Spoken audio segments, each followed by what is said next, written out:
Saludos mis compañeros, vamos un poco a revisar lo que corresponde a la rúbrica de observación de la clase, de la cual todos vamos a ser parte en este proceso de evaluación de desempeño docente. Soy Vanessa Narváez, su amiga y compañera. Verán, quiero solamente establecer algunos puntos importantes para que luego ustedes vayan a descargar el documento y puedan también revisarlo. Sé que ustedes son maestros de experiencia y que día a día también desarrollan esta secuencia de actividades. Sin embargo, es importante de todas maneras revisar porque estos son los indicadores que se van a considerar a la hora de evaluar nuestra clase demostrativa. Por ejemplo, considerar el primer apartado es el tiempo de aprendizaje. ¿Qué es lo que van a evaluar dentro de este tiempo de aprendizaje? Dice, se evalúa cómo el docente maximiza el tiempo de aprendizaje al mantener a la mayoría de los estudiantes enfocados en la tarea y ofreciendo actividades de aprendizaje durante la mayor parte del tiempo. Aquí, por ejemplo, ustedes ven, ahí están también establecidos los indicadores y aquí están, por ejemplo, las actividades de aprendizaje. En esta rúbrica nos están indicando qué están considerando como acertado y qué no están considerando como acertado. Por eso colocan aquí en estas columnas sí y en esta de acá no. Actividades de aprendizaje y actividades que no son de aprendizaje. Entonces, sí hay ciertos detalles que es importante considerarlos. Vamos solamente a analizar este primer ejemplo. Por ejemplo, aquí dice, él o la docente enseña u ofrece una actividad de aprendizaje para la mayoría de los estudiantes. ¿Qué es considerada dentro de estas actividades de aprendizaje? Dice, estas incluyen cualquier actividad que esté relacionada al contenido de la clase, independientemente de la calidad de la actividad. También nos da un ejemplo. Actividades de aprendizaje pueden incluir la enseñanza del docente, trabajo grupal o estudiantes trabajando en actividades o leyendo de manera independiente. Nótese que si el docente abandona el aula, pero les ha entregado una actividad de aprendizaje a los estudiantes, esto igual contaría como una actividad de aprendizaje. En el caso de los que no son consideradas actividades de aprendizaje está. Estas incluyen cualquier actividad que no esté relacionada con el contenido de la clase, incluyendo actividades de manejo del aula, tales como tomar asistencia, disciplinar a los estudiantes o cualquier otra actividad que deje a los estudiantes esperando. Por ejemplo, dice, el docente está escribiendo en la pizarra silenciosamente sin pedirle a los estudiantes que copien. Otros ejemplos incluyen cuando el docente toma la asistencia, puede leer los nombres de los estudiantes uno a uno. Cuando se observa un mal comportamiento, dice, detiene la clase para redireccionar el mal comportamiento del estudiante. Cuando hay distracciones que vienen de afuera de la clase, puede parar la clase para ver lo que está ocurriendo. Cuando está corrigiendo tareas, corrige la tarea de cada estudiante individualmente mientras que los demás no tienen nada que hacer. Adicionalmente, procesos típicos de una clase pueden ser prolongados, tales como la transición entre actividades, la preparación de los materiales para las actividades o completar tareas administrativas. Entonces, en síntesis aquí, ¿qué significa? Recuerden que cuando iniciamos la grabación tenemos que hacer la presentación nuestra, del maestro. Vamos rápidamente a revisar qué es lo que vamos a decir. Vamos a decir nuestros nombres. Mi nombre es María Vanessa Narváez Macías.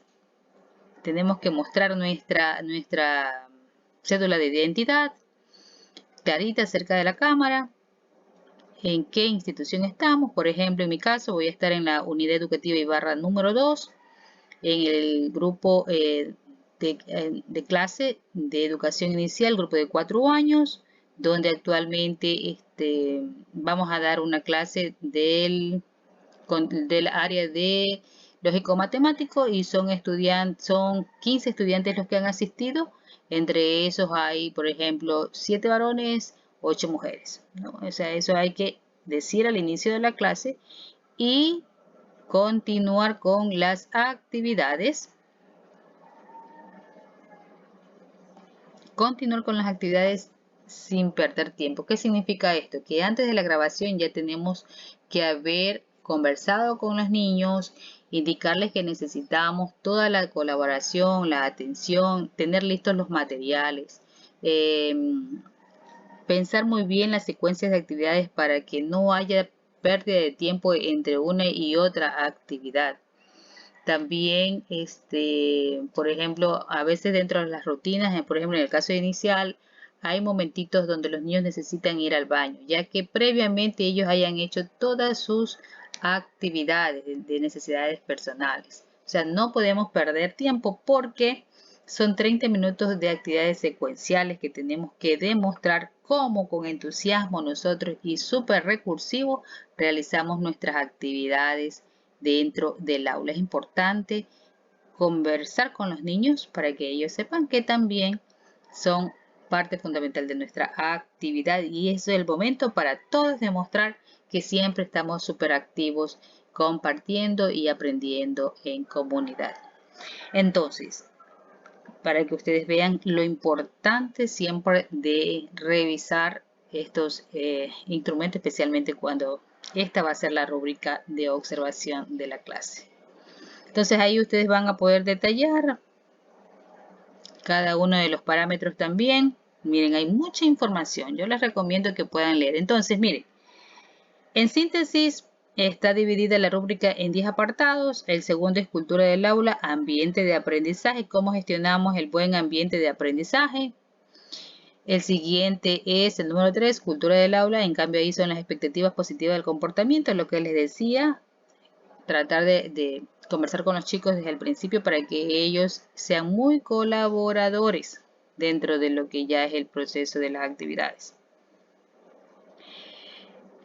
El cuarto es el aprendizaje guiado, la facilitación de la clase. Aquí, por ejemplo, dice el docente articula los objetivos alineados con las actividades de aprendizaje, explica claramente el contenido, conecta el aprendizaje con otros conocimientos, modela la actividad a través de ejemplos. Aquí ya estuve revisando yo de todas maneras toda la rúbrica y la parte de la didáctica está bastante bien identificada, así que tenemos que revisar. Incluso desde el principio comentar a los estudiantes cuál va a ser el objetivo de la clase, qué es lo que vamos a obtener como resultado. También vamos a tener que representarlo de algunas maneras porque recuerden que el currículo vigente nacional tiene transversalizado el DUA, entonces vale mucho la representación del contenido. Entonces, tanto lingüístico, visual, kinestésico, tienen que estar representados para que haya una accesibilidad eficiente, ¿no? Asimismo, ir recordando, por ejemplo, ese nuevo tema, con qué otros contenidos pueden estarse enlazando anteriores o temas que anteriormente han estado estudiando o de repente también con situaciones de su vida familiar, porque todo maestro conoce el entorno de sus niños, entonces ahí puede aprovechar para que haya un enlace con otras situaciones cotidianas o temas ya tratados. Entonces es como ir haciendo una alineación y ahí establece conexiones incluso con los contenidos hasta de otras áreas. Es importante que luego de esto también nosotros demostremos cómo hacer la actividad. Por eso aquí dice él o la docente modela los procesos de aprendizaje, ese paso a paso que tenemos que enseñar a los estudiantes para que luego ellos también puedan hacer la réplica, puedan repetirlo. Entonces miren cómo esta parte didáctica está ahí. Esos momentitos secuenciales están ahí. El quinto componente de esta rúbrica, el aprendizaje guiado, la enseñanza. Básicamente la verificación de la comprensión. Una vez que nosotros hemos modelado, hemos enseñado ese paso a paso, aquí en esta parte lo que nos pide es que nosotros verifiquemos si en realidad los estudiantes han comprendido lo que tienen que ir haciendo. De ahí la estrategia es diversa, desde preguntas hasta ir incluso haciendo algún tipo de completación de complementos para que usted tenga la certeza de que su grupo de estudiantes ha comprendido lo que tiene que hacer. Pero recuerden que solo son 30 minutos, así que a pensar muy bien. Aquí incluso te da ciertos ejemplos que nos pueden guiar. No es necesario hacer actividades muy complejas. Y asimismo, cada indicador debes de ir abordando. Recuerda que cuando nosotros tratamos de verificar si los estudiantes han comprendido, regularmente siempre hay de un 5 a un 10% de estudiantes que sus habilidades requieren más apoyo.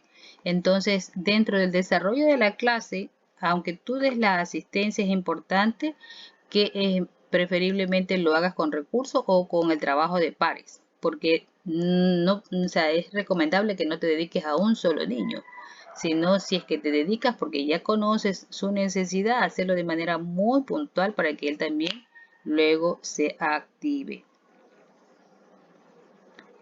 Seguimos con el siguiente apartado, que es el aprendizaje guiado, una retroalimentación específica.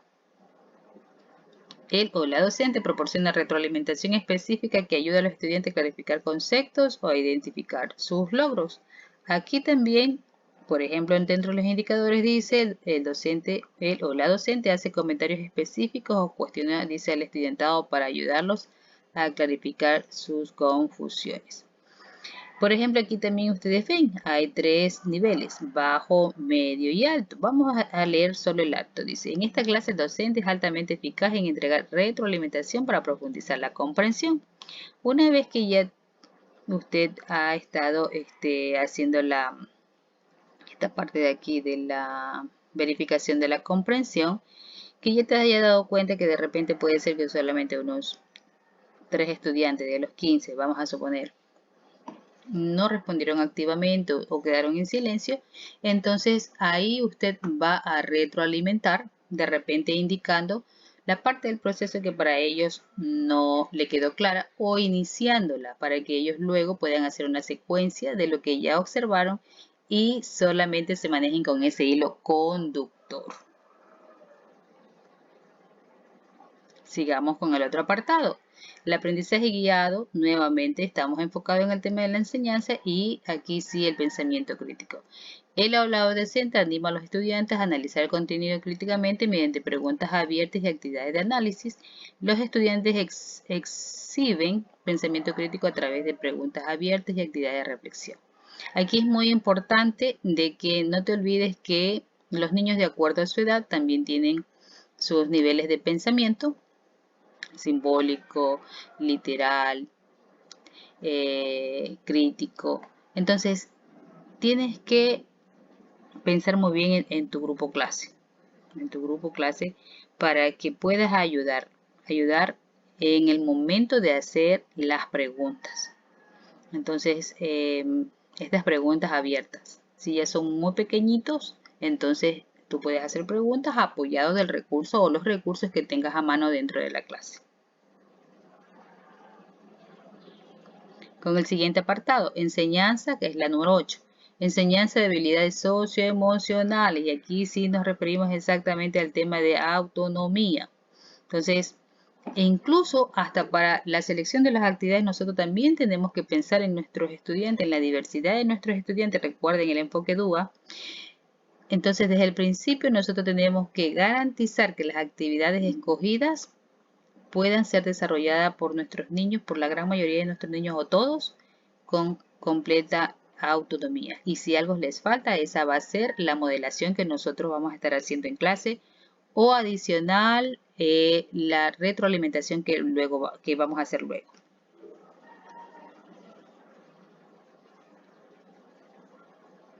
Seguimos con el noveno componente, es la enseñanza de habilidades socioemocionales, la perseverancia, y es aquí donde ya estamos viendo cómo el maestro también reconoce los logros de los estudiantes, el esfuerzo, y además ya también tiene identificado, por ejemplo, cuáles son los desafíos de algunos y los anima. Incluso como está ahí cerca y está acompañando y está viendo el proceso, es justamente indicar cuál fue la partecita del proceso que no le permitió seguir ese hilo conductor para ir construyendo su aprendizaje.